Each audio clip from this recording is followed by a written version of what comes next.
بسم اللہ الرحمن الرحیم۔ السلام علیکم۔ آپ دیکھ رہے ہیں DDP انالیٹیکا۔ پرائم منسٹر نے خط کے بارے میں 27 تاریخ کو جلسے میں ذکر کیا، پھر اس کے بعد آج ایک پریس کانفرنس کے ذریعے اسد عمر صاحب اور فواد چودھری نے کچھ تفصیلات بھی اس کی بتائیں۔ میں نے بھی مختلف سورسز سے اس کے بارے میں کچھ انفارمیشن وغیرہ اکٹھی کرنے کی کوشش کی، چونکہ خط تو میرے ہاتھ میں نہیں ہے اور نہ ہی جو لوگ ملوث ہیں ان کے بارے میں ڈائریکٹ ایکسیس ہے، انفارمیشن ہے، لیکن جو سورسز سے چیزیں جمع کی گئیں وہ آپ کے سامنے رکھتے ہیں، اس میں اپنا تجزیہ میں دے دیتا ہوں اور پھر دیکھ لیتے ہیں کہ اور چند دنوں میں، آئندہ آنے والے چند دنوں میں مزید باتیں کھلیں گی تو پتہ لگ جائے گا۔ لیکن جو کچھ میں نے سورسز سے اکٹھا کیا ہے اس میں انفارمیشن کافی حد تک درست معلوم ہوتی ہے، ورنہ تو میں شیئر نہ کرتا۔ درست معلوم ہوتی ہے کیونکہ جب ڈاٹس کنیکٹ کیے جاتے ہیں تو اندازہ ہوتا ہے کہ یہ واقعی یہ مسئلہ ہو سکتا ہے۔ پہلی بات یہ ہے کہ پچھلے 40 سال میں جتنی بھی حکومتیں آئیں وہ امریکہ کی تابع رہیں، تابع دار رہیں، اور خاص طور پہ جو ہماری پولیٹیکل گورنمنٹس تھیں PMLN کی یا پیپلز پارٹی کی، وہ تو ہمیشہ امریکہ کے ساتھ بڑے بڑے وعدے کر کے آتے تھے حکومت میں، کیونکہ ان کے ذہن میں ہمیشہ یہی ہوتا تھا کہ ان کی بقا کا رستہ امریکہ کے ساتھ خوش آمد کرنا، ان کی تابع داری کرنا، اس سے ان کی بقا جو ہے اس کو یقینی بنایا جا سکتا ہے۔ لیکن عمران خان نے ایک نیا رستہ اختیار کیا، خاص طور پہ انہوں نے کنڈیم کیا کہ یہ جو وار آن ٹیرر ہم نے جس میں حصہ لیا، یہ ہماری جنگ نہیں تھی، ہمارا کوئی کام نہیں تھا اس میں گھسنے کا، ہم نے امریکہ کا ساتھ دیا اور بہت بڑا نقصان کرایا۔ آئندہ ہم امریکہ وغیرہ کا کسی کا ساتھ نہیں دیں گے کسی جنگ میں، بلکہ ہم امن کی کوئی کوشش ہوئی تو اس میں حصے دار ہوں گے۔ پہلے دن سے لگتا تھا کہ عمران خان جو ہیں وہ ایک مختلف لائن پہ چڑھے ہوئے ہیں اور امریکہ کی لائن ٹو کرنے کو تیار نہیں۔ لازماً امریکہ کو اس چیز کی تکلیف ہوگی۔ دوسری طرف بھارت ہے، بھارت تو ویسے ہی آپ کی کوئی بہتری نہیں دیکھنا چاہتا اور جہاں کہیں نقصان پہنچا سکے وہ پوری طرح نقصان پہنچاتا ہے۔ چنانچہ جیسے جیسے یہ سچویشن بلڈ اپ ہو رہی تھی اس میں بھی لگتا یہی تھا کہ یہ تعلقات جو ہیں وہ پسند نہیں بھارت کو۔ اس میں آپ نے دیکھا کہ مختلف ہمارے ملک کے جو تاجران ہیں، میاں منشا، یہ وہ سارے کہہ رہے تھے کہ یہ بھارت سے بات چیت کر کے تعلقات اچھے کرنے چاہیے، تجارت کرنی چاہیے۔ ان لوگوں کو نہ شرم آئی نہ خوف آیا خدا کا کہ آپ ہمیں وکالت کر رہے ہیں، بھارت تو آپ سے تعلقات کرنا نہیں چاہتا۔ بھارت نے تو کوئی ایسا کام نہیں کیا جس سے یہ لگے کہ وہ واقعی تعلقات کی بحالی چاہتا ہے۔ آپ اس سے دیکھ لیجئے کہ کرکٹ میچ تک تو آپ بحال نہیں کر سکے، ان سے میچ نہیں ہوتے آپ کے، تو کس بات کی یہ چیز آپ لوگوں کو مشورہ دیتے ہیں کہ جناب تجارت ہو جائے؟ یہ صرف اپنے مالی مفادات کے لیے، کہ بزنس کمیونٹی کے مالی مفادات ہوتے ہیں تو وہ ملک کے مفادات کو بالکل نظر انداز کر دیتے ہیں۔ چنانچہ عمران خان نے اس پہ ایک سٹانس لیا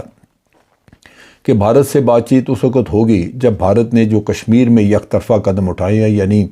آرٹیکل 370 کی کو ایبروگیٹ کیا ہے، آرٹیکل 35A کو ختم کیا اپنے کانسٹیٹیوشن کے، ان کو بحال کرے، یعنی کشمیر کی اپنی اصل صورتحال بحال کرے، پھر اس سے بات چیت ہو سکتی ہے۔ تو یہ بھی بھارت کے لیے ایک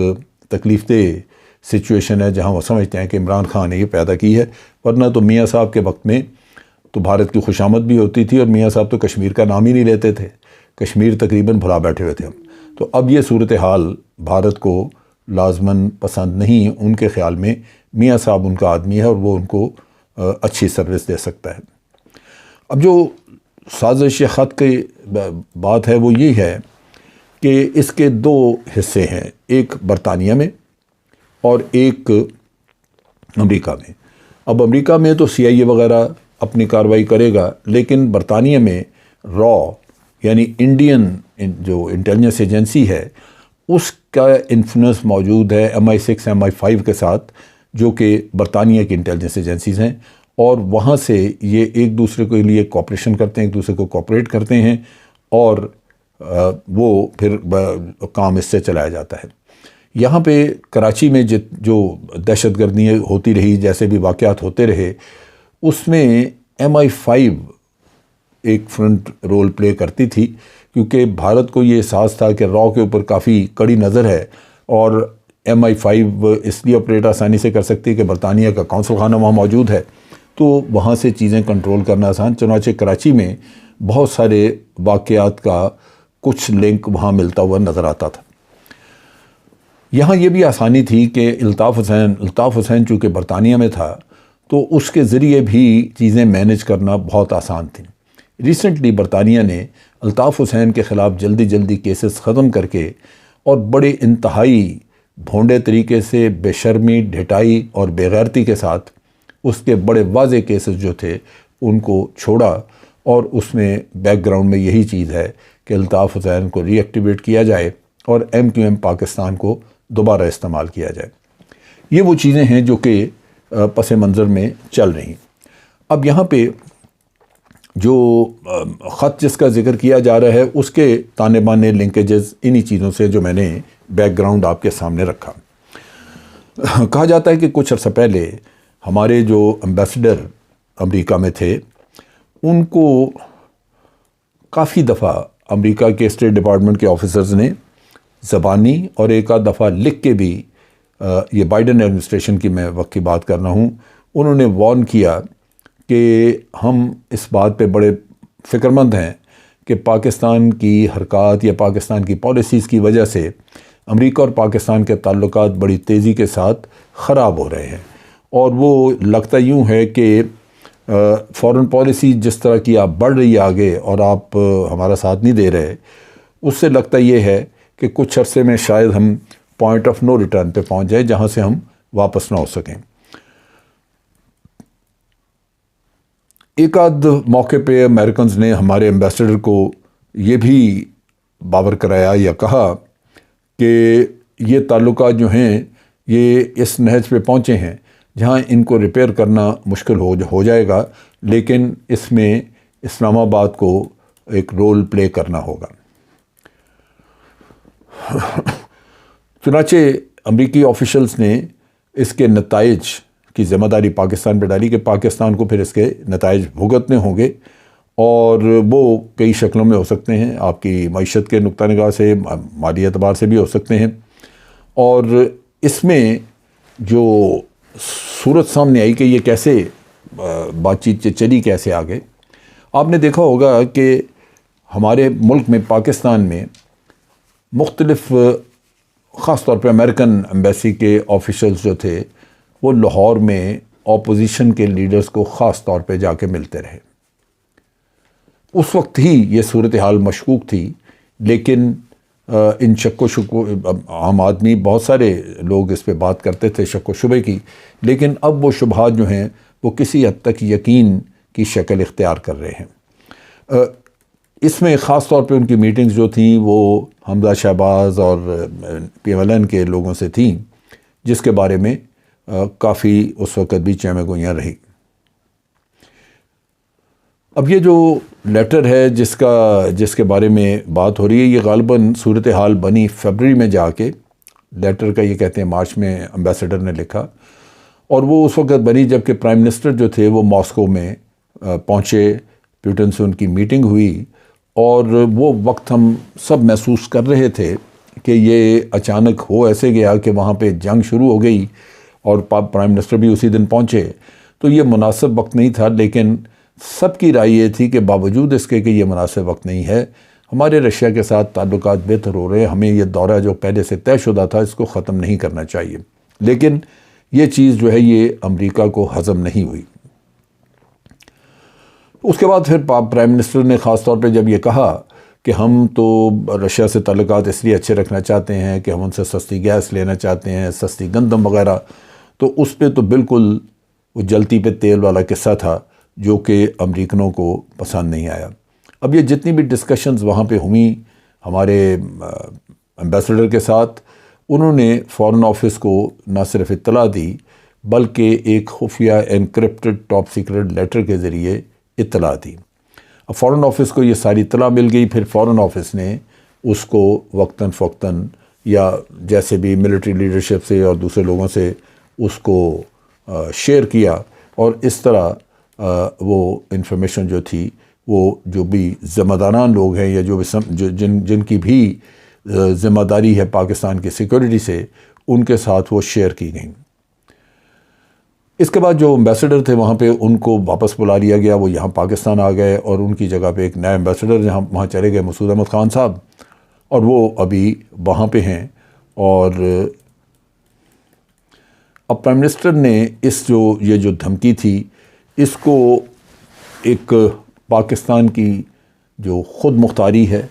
اس کے اوپر ایک حملہ تصور کیا۔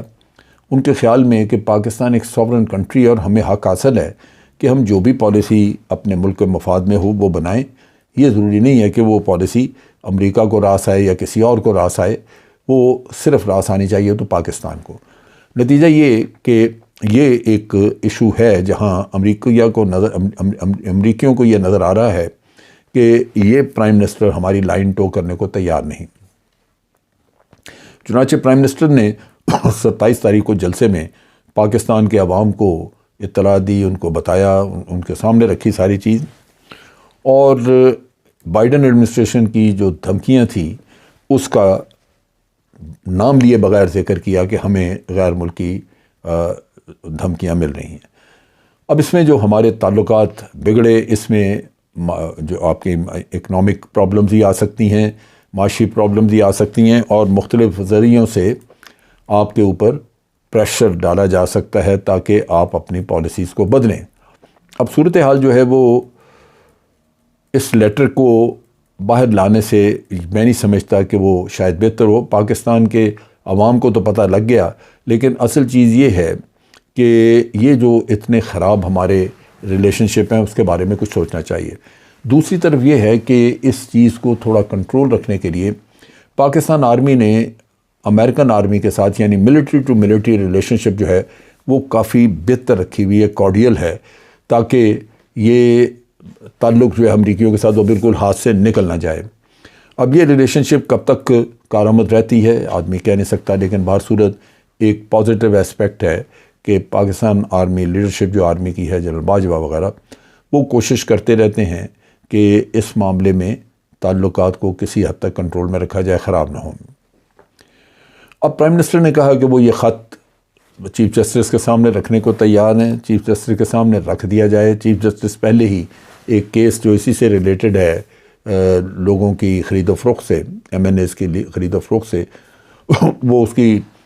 ہیئرنگ ہو رہی ہیں، اور وہاں پہ یہ خط ان کے سامنے رکھنا مجھے سمجھ نہیں لگتی کہ وہ کتنا مفید ہوگا یا وہ اس کو مناسب سمجھیں گے یا نہیں۔ بہر صورت حکومت یہ چاہتی ہے کہ یہ اس کو وہاں رکھا جائے۔ اب یہاں پہ جو پالیسیز کا ہمارا تعلق ہے اس میں صرف رشیا یوکرین کی پالیسی کا نہیں ہے، پاکستان کی پالیسیز جو ہیں وہ اس دور میں افغانستان کے معاملے میں آپ کو پتہ ہے کہ امریکہ کے موافق نہیں تھی ہماری پالیسی۔ کشمیر پہ ہم چائنا بھی اس پہ پارٹنر ہے آج، اور ہم بھی کشمیر کے معاملے میں بھارت کے ساتھ کافی اس معاملے میں الجھے ہوئے ہیں۔ دوسری طرف یہ ہے کہ ہماری جو اپروچ اسرائیل اور ایران وغیرہ کے ساتھ ہے وہ بھی امریکیوں کو پسند نہیں۔ یہ جو سارا کھیل ہے وہ شروع موسٹ پرابلی اس وقت ہوا ہے جب عمران خان صاحب نے یہ کہا کہ ایبسولوٹلی ناٹ۔ یہ سٹارٹنگ پوائنٹ لگتا ہے کہ وہاں سے یہ کھیل شروع ہوا۔ اب بات یہ ہے کہ یہ پاکستان ہے، کوئی سیریا، لیبیا، یہ یمن شمن، یہ اس طرح کا ملک تو نہیں ہے، ایک نیوکلیر پاور ہے۔ سو پاکستان کا اگر پاکستان کی اکانومی ٹھیک ہو اور یہ آپ کے ایشوز نہ ہوں IMF وغیرہ کے، تو پاکستان تو بہت سٹرونگ پوزیشن میں، آپ بہت دھڑلے کے ساتھ اپنی پالیسیز کو انڈیپینڈنٹ رکھ سکتے ہیں۔ یہاں پہ آپ کے لیے مشکلات ہوں گی جو آپ کو اپنے فارن آفس کے تھرو ان کو ہینڈل کرنے کی ضرورت ہوگی۔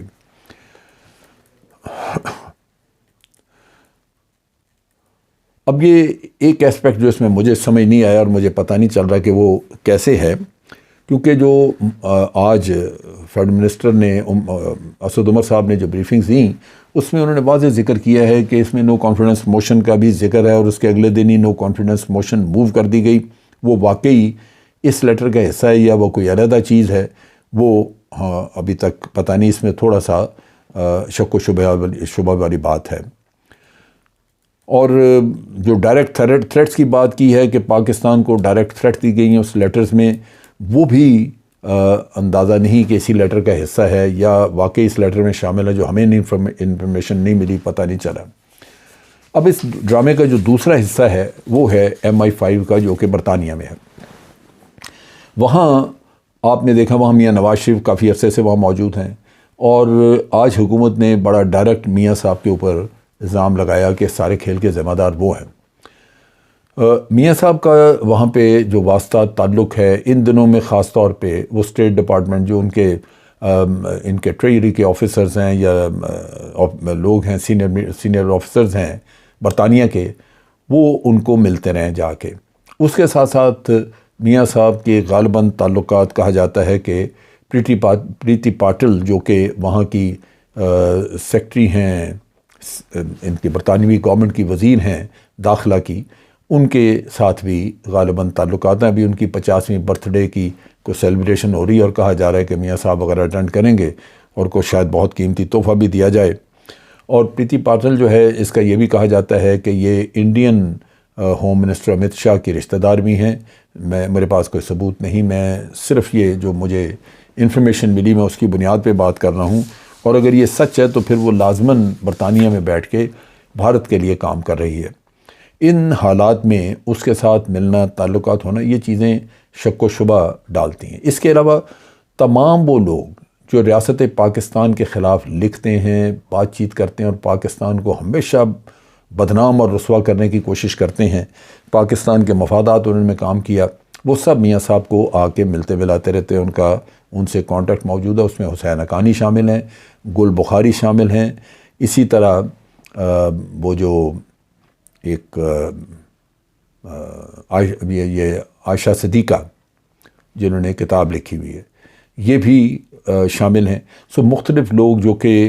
پاکستان دشمن ہیں وہ ملتے رہے۔ اس سے پہلے بھی آپ کو یاد ہوگا کہ حمداللہ محب افغان نیشنل سیکورٹی ایڈوائزر، جس نے کہا تھا کہ پاکستان جو ہے یہ ایک چکلا ہے، رنڈی خانہ ہے، اس کو بڑے اتفاق سے میاں صاحب ملے تھے اور اس کی خاطر تواضع وغیرہ بھی کی۔ اس کے علاوہ آپ دیکھیے کہ مختلف وقتوں میں میاں صاحب کے بیانات، میاں صاحب کا جتنا بھی رہا ہے کانڈکٹ، وہ کچھ سازشی نیچر کا رہا ہے، مشکوک سا رہا ہے، اور بڑا غیر محتاط سا رہا ہے۔ کہ آپ دیکھیے کہ مودی کے ساتھ انہوں نے میٹنگ کی لاہور میں، اور اس میں میاں صاحب اکیلے تھے، مودی کا سٹاف سارا تھا، اس میں اس کا national security advisor Ajit Doval بھی تھا، جے شنکر جو کہ اس وقت ان کے خارجہ سیکرٹری تھے وہ بھی تھے، پاکستان کی طرف سے کوئی نہیں، میاں صاحب اکیلے تھے۔ سجن جندل کے ساتھ بھی ملتے رہے، اسی طرح خفیہ جا کے وہاں پہ مری میں، تو کوئی کسی کو پتہ نہیں ہے کہ کیا بات چیت ہوتی ہے۔ نیچرلی ان چیزوں کی وجہ سے شکوک و شبہات تو پیدا ہوتے ہیں، لیکن وہ کس حد تک درست ہیں یہ تو خدا بہتر جانتا ہو، یا پھر حکومت کے پاس کچھ شواہد ہوں گے، کچھ ثبوت ہوں گے، اور وہ ثبوت سامنے آئے تو ہو سکتا ہے کہ بات مزید کھلے۔ ان حالات میں میں سمجھتا ہوں کہ حکومت پاکستان اس کو بڑا سیریسلی ان چیزوں کو لینا چاہیے، نیشنل سیکورٹی کمیٹی کو کنوین کرنا چاہیے، اور عوام کو زیادہ انفارمیشن ملنی چاہیے، تاکہ جو سازشی عناصر پاکستان میں موجود ہیں